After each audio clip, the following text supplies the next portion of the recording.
Man, there's something happening in New York right now that's kind of wild, kind of historic. A man named Zohran Mamdani, the son of immigrants, a Muslim, a progressive, a voice of the streets, just became the mayor of New York City. And when I first heard that, man, I had to take a second. Because think about it.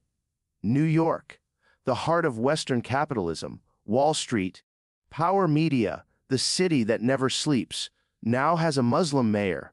That's not just politics. That's a shift in the story of America. When the news broke, Twitter went crazy. Half the country didn't even know who Zohran Mamdani was. People were like, wait, who? And then they saw the name, the face, the background, and you could feel the internet pause for a second. Because this wasn't just a political win. It was symbolism, real, loud, unfiltered symbolism.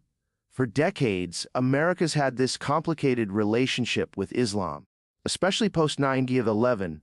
You couldn't even say the word Muslim in politics without people tensing up. Now, the biggest, loudest, most influential city in the country just elected one as their mayor. That's wild.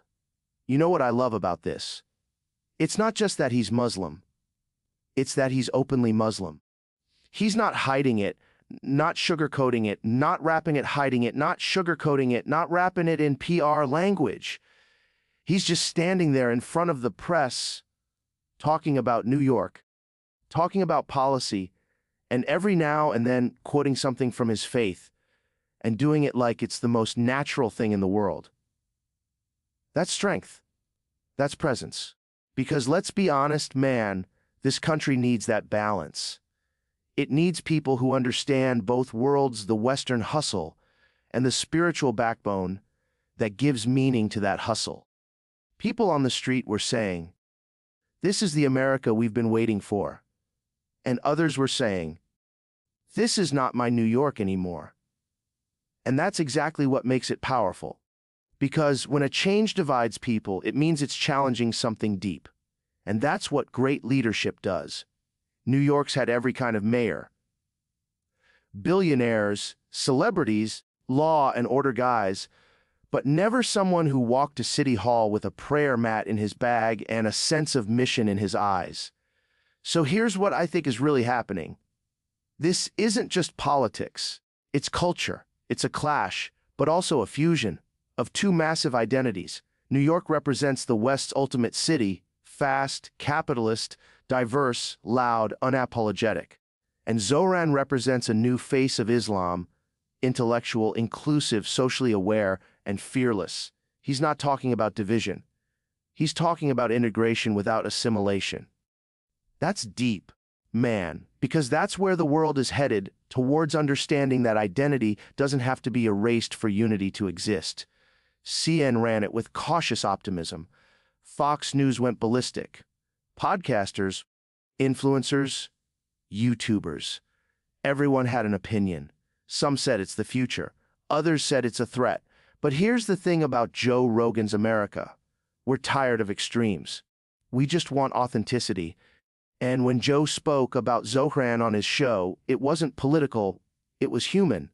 Man, I don't care what your background is. If you're out there helping people, standing up for what's right, and doing it with honesty, that's leadership.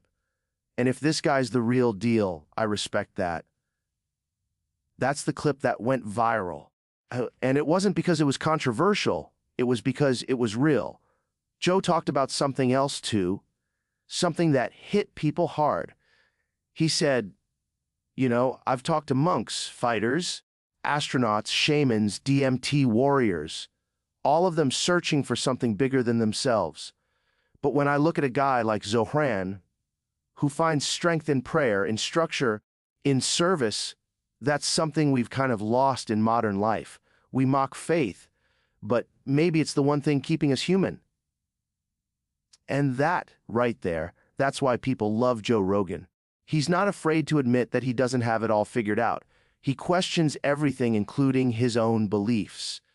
And when he talks about someone like Zohran, it's not who's vs. them, it's human vs. the noise.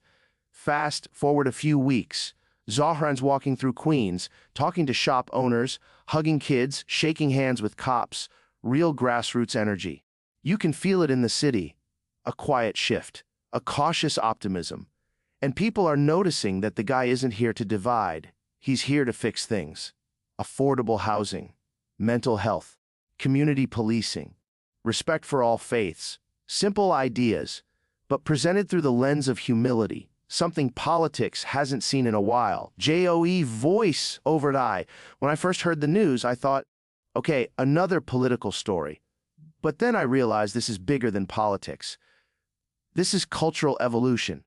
Because if the most powerful city in America can elect a man of faith, not in spite of it, but because of it, then maybe, just maybe, we're starting to heal. Maybe people are realizing that religion isn't the enemy, ego is. That faith isn't about walls, it's about discipline. And that diversity isn't chaos, it's strength. Soft music plays. New York skyline glows at sunset. Joe's final words hit like a whisper. You can disagree with a man's politics, you can debate his policies, but you can't fake sincerity.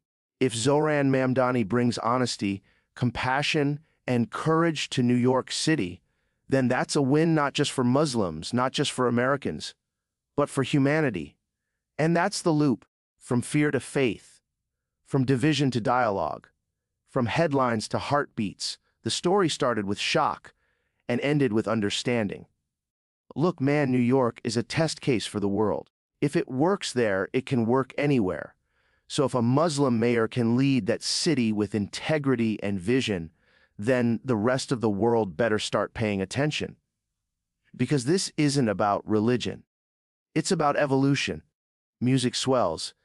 The screen fades to black.